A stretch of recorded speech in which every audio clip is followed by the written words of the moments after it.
như số là cũ mình nói nhưng mà thôi làm hát đại là cũ đã oi đầm bay installនៅ open ដែល install នៅ OpenSA server ដើម្បីឲ្យយើងអាច remote ទៅកាន់ server ដល់ប្រើកម្មវិធីផ្សេងៗចឹងទៅហើយដោយសារតែខ្ញុំ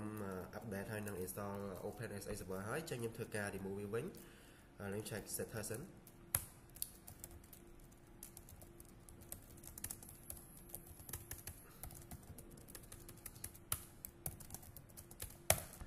ចឹងខ្ញុំធ្វើការ remove វាមកទៅ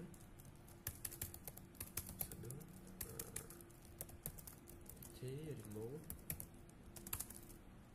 open SA server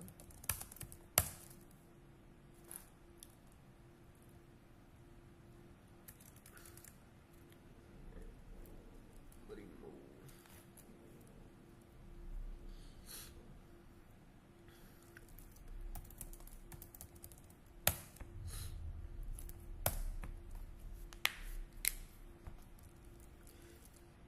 ចឹងធ្វើការ install ម្ដងទៀត sudo apt install OpenSA server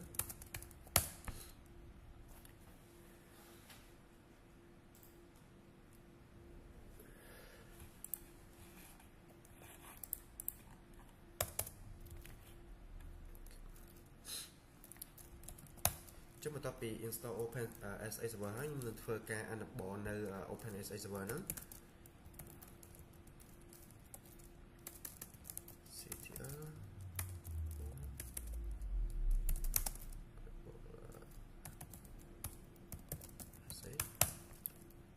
ចឹងវានឹងធ្វើការ enable នៅ service របស់ ASX ហ្នឹងចឹងខ្ញុំធ្វើការ check នៅ status ថាវា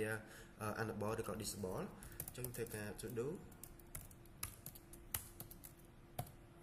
system ctl status ASX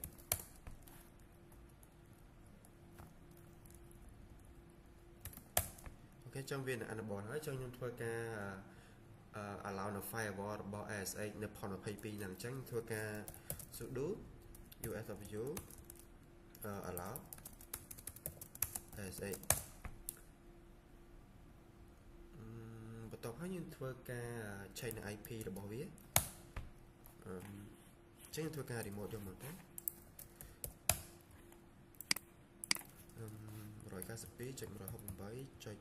192.168.93.129 ចឹងធ្វើការ login នៅ user root ដោយសារតែខ្ញុំបើក permission ហើយនឹង enable user root ចឹងធ្វើការ login នៅ user root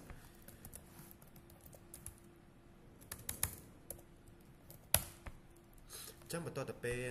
ពីពេលដែលខ្ញុំបានហើយខ្ញុំនឹង check នៅថាខ្ញុំនៅចូលនៅ user មួយណាចឹងចូល user root ហើយ check នៅ hostname ចឹងមានថាខ្ញុំ hostname របស់ខ្ញុំគឺ Ubuntu server ហើយការបង្ហាញរបស់ខ្ញុំមានតែប៉ុណ្្នឹងទេអរគុណលោកគ្រូ